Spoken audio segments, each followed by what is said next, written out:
everyone. My name is Dahlia Drake Kumar, and right now you're watching the Actors Initiative, created by the California Film Foundation. I'm a representative of the Sacramento International Film Festival, and this year marks our 27th annual festival. Over the past couple of years, we've been battling with COVID and having virtual festivals, but this year I'm proud to say that our film festival will be in person on June 25th at the Crocker Art Museum. Today we're going to show you guys some footage, some trailers for our opening presentations at the festival, and tell you guys how to get tickets, so stay tuned. So with that being said, I would like to introduce a truly brilliant, talented, and remarkable star, born and raised right here in Sacramento, California. She's currently doing a show at the B Street Theater called Three Black Girl Blues, but she's known for her breakout role in BET's television series Rebel. And more recently, she plays a main character in NBC's Law and Order Organized Crime. Please welcome Danielle Moné Truitt. Hi. Hi, so nice to meet you. How are too. you? How does it feel being back in Sacramento? Great. I'm actually in LA today because I had to come back to take my kids to school. But this past weekend, I was in Sacramento doing the first weekend of my one-woman show, and it was fantastic. I always love coming home. I was born and raised in Sacramento, so it always feels great to be able to come back. We're glad to have you. You returned to SAC to promote your new one-woman show called Three Black Girl Blues, which you created and star in and currently showing at the B Street Theater. Could you tell us what your show is about and why audiences might want to see it? Yeah, sure. So Three Black Girl Blues, like you said, was created by me. It was written by Anthony Dewan, who's also a Sacramento native, fantastic writer. But it is about three women who grew up together. They've known each other since they were 6, and now they're grown adults and kind of having to navigate life, where they're at, the things they've done in their past that are kind of coming back to them. One of the characters, she is more urban. She grew up in the hood, never left. The second character is a stay-at-home mom. She has a husband, 3 kids, and is just disenchanted with her relationship and some of the things that she's found out, and just doesn't know who she is, and is trying to figure that out. And the last character, Stephanie, she is an executive at a firm.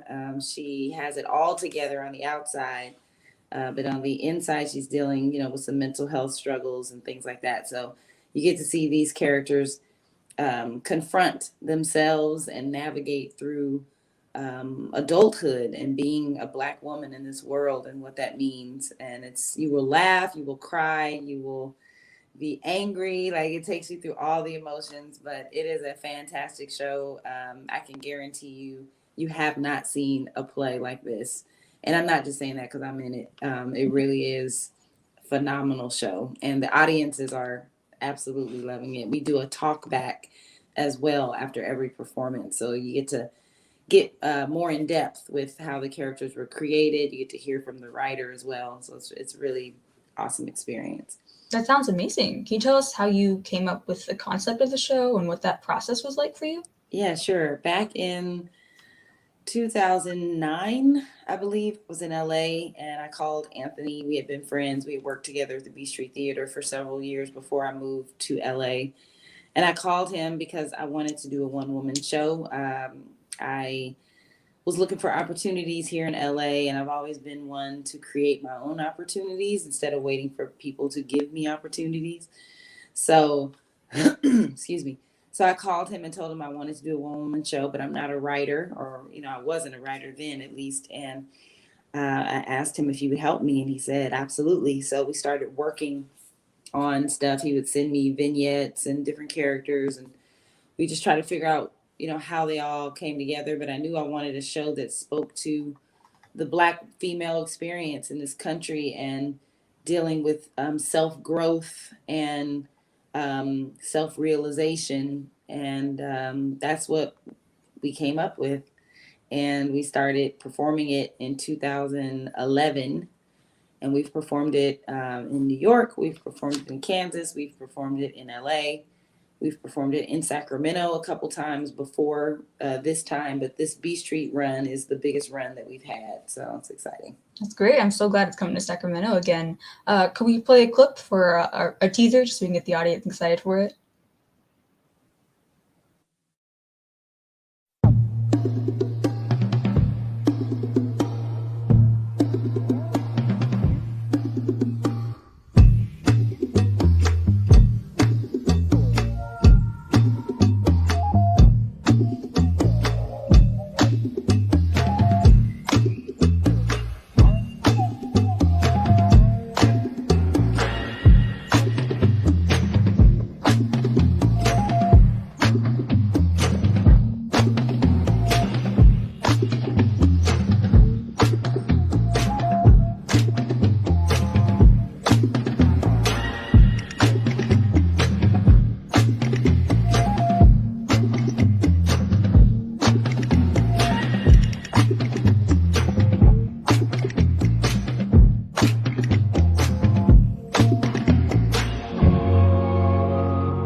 I was a little crazy, but I'm black.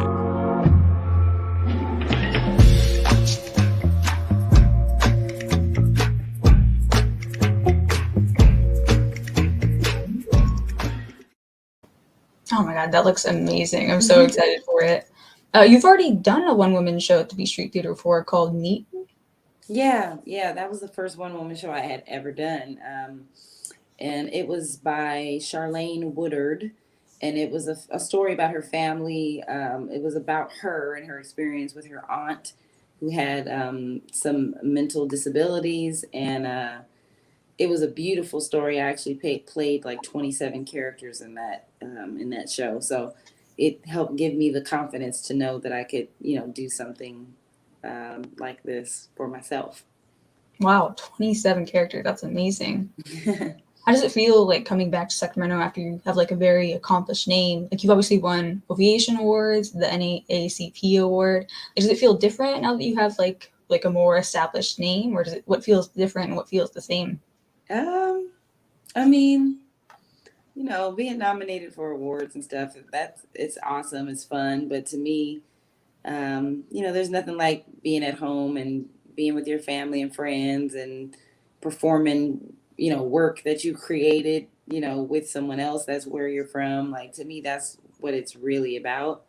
The star stuff and the entertainment stuff, and, it's cool. But for me, I'm just more of a personable, down to earth person. So this coming back and doing my own work is what really like motivates me and is really where my heart is, and kind of gives me the energy to even go back to New York and continue to shoot the television show, Yeah, it's not about the fame, it's about creating. And as you mentioned, you just finished up your second season of Law and Order, and they already confirmed a third season premiering in the fall. Can you tell us about your experience on working with your cast and crew on set? Sure. Yeah, it's really cool. Everybody, I love our cast. We have some really great actors. We have a really great crew. Just our whole cast and crew is pretty phenomenal. So I feel really honored to be part of this show. A lot of people love the Law and Order franchise. It's done a lot for them in their personal lives. And I think sometimes as actors, we don't really realize that. Like some jobs you're just doing because it's a job and you feel grateful to have the opportunity, but you don't realize how much it has affected people's lives, And so I get a lot of messages and stuff from the fans just, telling me how much it means to them, that I'm a Black lead on one of these shows who's also representing the LGBTQ community, even though I'm not. I'm straight, but, I love that I get the opportunity to tell this story and represent people who aren't as represented on television as some other groups, So I'm representing my people, and then I'm being an ally to that group as well. But we have a lot of fun on set. Chris is awesome. He's really fun to work with. We have some really great actors in our cast, so we're always, having a lot of fun on set and challenging each other to, grow and be even better. That's amazing. Oh, yeah, I was going to mention you are the first queer Black female lead to be on Law and Order ever. Yeah. Like, and this is the 7th franchise, so it's like really breaking barriers and breaking bounds. And I'm just really proud of you. I'm really happy to have you as Sacramento royalty. Thank you. It's just, you're really inspiring to filmmakers, actors, and just anyone who wants to get into this industry. And us as an organization, we really want to support up and coming actors and filmmakers in Sacramento and Northern California any chance we get. So with that being said, I want to show our audience at home ways they can support our film community and get you guys excited for our 27th annual film festival. Let's roll that trailer.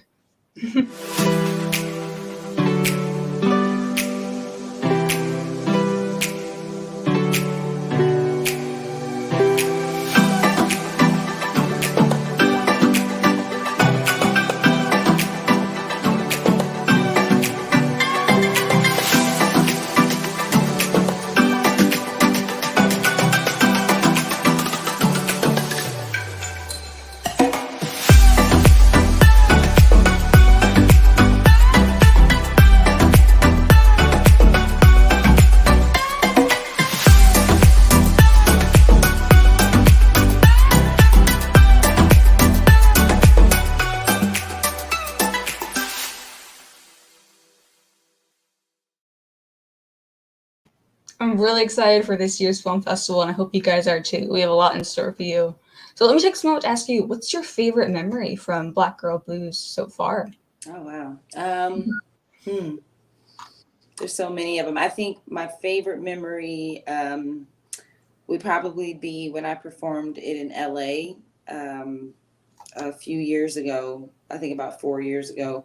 John Singleton came to see the show, and he just loved it so much. He was, he thought these characters were brilliant. He wanted to. We met up afterward for lunch, and he asked me, how I developed them, how I became so nuanced with the characters and how I differentiated myself in each character. Like, he was just so intrigued by it, and he is a legendary filmmaker. So to have him be there, and he told me, he was like, I can't even call you an actor anymore. You are like a force of nature. Like, thank you, John. And he passed away. Probably that was in the summertime, and he passed away that next April. So I was just happy that he got to see me do the show, because the show means so much to me, and he meant so much to me. And so I'm happy that he got to see me do it while he, was still living. And I'm happy that I have that memory. You actually, I think I saw you say that your son saw the show for the first time at the B Street Theater, and Yes. it was actually written while you were pregnant with him. How was that experience? Like, how do your kids like your show and your art? Oh my gosh. It was really, I was so happy that they were able to come and be with me, that they're old enough to watch their mom do what she does. When they were younger, they're like, well, my mom's an actor and I see her on TV, but they've never seen me do live theater before, which is what I really love to do. So Jackson, my oldest, he was like, Mom, that was so good. That was, Mom, like, seriously? That was really, that's how he talks. Seriously? That was really good. He like told me like what he thought about each character. And then he was like, I know you're on like a big show, but the world is sleeping on you. He was like, you need to be in a Marvel movie. So it really touched my heart, that they were there and that they were proud of me. We all, as children, we always want our parents to be proud of us. But I think when we become adults and we have children, as an adult and as a parent, we also want our children to be proud of us. So it really touched my heart, to see how proud they were of me. So. Yeah, I see you post them a lot on social media, and I can really see your love and affection for them. Yeah. How close is your relationship with Anthony Dewan, your co-writer? Like, how did you guys meet and come to Yeah, he's my best male friend at this point, but we met back in 2005. When I first met him, I didn't know, who he was. I guess he had written a play that I was in, and I was a very new actor, so I was just kind of trying to learn what it meant to act, and I wasn't really paying attention to who wrote it and all that kind of stuff. So I didn't even realize I was talking to the writer of the play when I met him. And then a few months later, I graduated from college, and the B Street Theater was looking for a young Black woman to be in one of their children's theater shows. So he recommended me to Buck Busfield of the B Street Theater. So Buck called me and said that, I was referred to you by Anthony Dewan. Well, I didn't remember who Anthony was, but I acted like I did. I was like, oh, okay.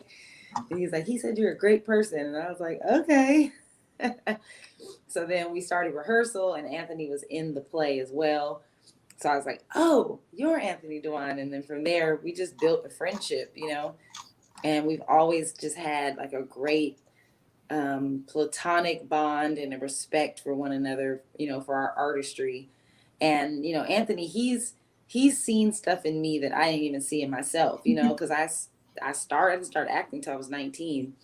So I was fairly new to theater when I started working at the B Street, but he's always been so encouraging. He's always pushed me to, kind of step outside my box. And when he wrote this play, that's really what he did. Like, I've grown so much as an actor from doing this play. And he's one of the closest people to me.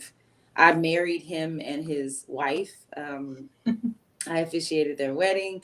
You know, he's been there through both the births of my children. He supported me, you know, in every way, you know, that he could. So he is a near and dear friend and person to my heart. Yeah, I actually want to talk about how you started out in acting because originally you went to Sacramento State University and you were actually a psychology major at first, and then you switched Yes, over to acting. yes, yeah. I went to Sac State. And I didn't really want to go to Sac State. I wanted to go to Clark Atlanta, and that didn't work out. And so I ended up at Sac State, and I was majoring in psychology, but I took a theater class just for fun. I just wanted to try it out. I had took a theater class in high school, and I thought it was kind of cool, you know. So I took a theater class in college, and my professor, her name was Juanita Rice. She pulled me to the side one day. It was probably maybe 2 weeks after we started the semester, and she asked if I was a theater major, and I said no. And she was like, "You should consider being a theater major." And I was like, "Yeah, you know, I'm a psychology major." And she was like, "Well, you should think about it." So she told me to audition for a play, and I did, and I ended up getting the lead in the play. And I went through the process of doing that play on campus, you know, and being directed, and understanding what that was like, and seeing a set being built from the ground up, and, you know, what the costumers do and how it all comes to life. And once I went through that process, I really I started to fall in love with theater, and I started to fall in love with acting. And then, not to mention how it feels to be out on that stage with the audience there, and the energy that you feel between you and the audience. There's just nothing like it. So I just continued on from there. But growing up, I was a singer and a dancer, and was, you know, doing talent shows, and so I was always Regret. artistic. But acting really came along once I got to college. Yeah, so you're notably known for your breakout role on Rebel, starring Rebecca Rebel Knight. How did you enjoy filming the show? What are your takeaways from that role? I loved it. It was my first big role. I had only done two other television shows prior to booking Rebel. So I went from like doing a guest star, which is, you know, it was only one episode, and a co-star, which is one episode, but even less lines, to having my own show. So it was definitely a change, but I was ready for it. And I think I was ready for it because of Three Black Girl Blues, and like doing my own one woman show, and having to sustain and entertain people on my own. I think it prepared me to be the lead of a television show where you're in almost every scene of the show, you know. But I learned a lot, you know.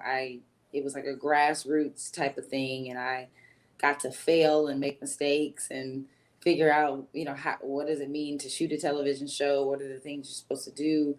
You know, acting for camera is a little different than theater, but I believe when you do theater first, you it's easier for you to adapt for screen than it is for you to go from screen to theater. So I'm happy that I had the training of theater before I went into television. But I was surrounded by some really awesome actors. Giancarlo Esposito was on the show. Michael T. Williamson was on the show. Method Man was on the show. You know, it was a really cool experience for me to get to work with a lot of really, really awesome people that I learned a lot from, and prepared me for where I am now. It's amazing. Let's roll the trailer so we can show our audience what it was like. This city is gonna burn down to the ground. Folks was already hella mad before this mess. All you ever think about is yourself. I'd be careful about biting the hand of the people who feed you. I heard what happened out in the field. It's hard for me to look out for people when I don't know what to expect. You admit you were trying to cause harm to a fellow officer. I know when right is right. Y'all might think I betrayed you or the badge, but let me set y'all straight on something. We ain't family. This is a job. I am done protecting you.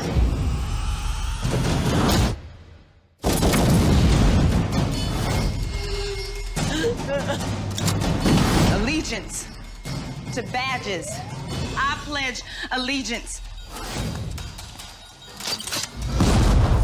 to Rebel. That looks amazing. Extremely exciting. You were in, I think, three cop or crime related TV shows. Did you always plan to be in like police dramas or crime dramas when you were getting Never. I didn't really know what I would. I mean, the first two shows I did on television were comedies. I was on a show called Super Fun Night, and then I was on a show called Mulaney. But I knew I wanted to do drama. Like that's what I really love, and I do love comedy too, and would love to do more. But I did not have any clue I would be kind of going into the law enforcement land. And that's another reason why I like doing my play, is because I'm not playing anybody in law enforcement, and I get to play these women that I don't usually get to play on television.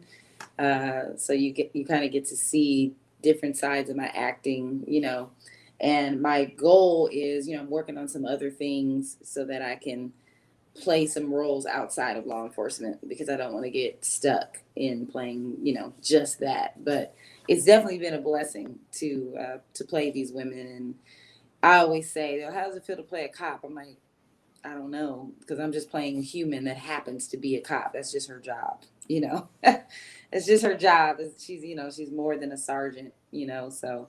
But it's been cool. I've learned a lot about law enforcement that I didn't know before. That's definitely one thing that's been interesting about this journey. Yeah, it's so exciting to see someone from Sacramento create such beautiful art that is meaningful and prosper well in the industry. I'd like to take a moment to show you guys another great creator and filmmaker in Sacramento, Nick Leisure. He's the director of a horror movie called Last Night, which was previously called Placerville, and his film is going to be the opening film for our festival on June 27th at the Crocker Art Museum. Roll a clip. All right, let's wrap it up. Get your essays in my Dropbox tomorrow by 5 p.m. You good for tomorrow night? Yeah. You gonna bring the paintball guns? I'll get them. I'll be there around 6. What about Mr. Dunbar? He's always like, Sadie, please, we want to hear what you have to say. You're inappropriate. He's creepy. His wife left him. He's going through a divorce. I guess he's got rage issues. Are you serious? The dude's a psycho. Mystery solved. What the? So quiet. Spooky quiet. Have you guys been here when it's empty? I don't think anyone is here! Need a refill? No. I wouldn't run if I were you. I've already seen your faces. Plus, I know you guys. I'm pretty sure I could give a pretty detailed description of who you are to the police. Do you have pellets for this? What? You guys don't want me to play? I was in your Zoom meeting. Let's do this. Dude, we're done playing!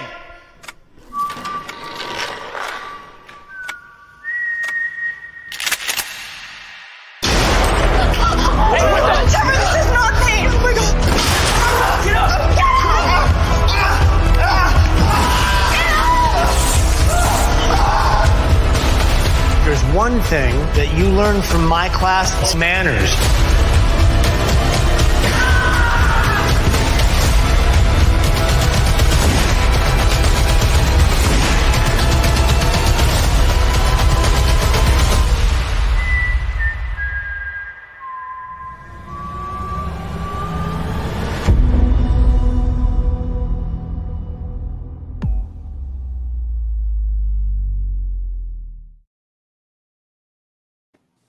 That's really exciting. I love horror, thriller, drama, so I'm really gonna get a bang for my buck. You can get tickets right below at californiafilm.net. It's gonna be June 27th at the Crocker Art Museum, and that is gonna be our opening film. Also, I would like to promote your show, of course. You can get your tickets at bstreettheater.org. They'll be on a big picture with your face on it in the front. Yeah. So is there anything you'd like to say about your show, like any takeaways that you've had so far? This show is very inspirational. It inspires so many people. We like I said before, we do a talk back afterward.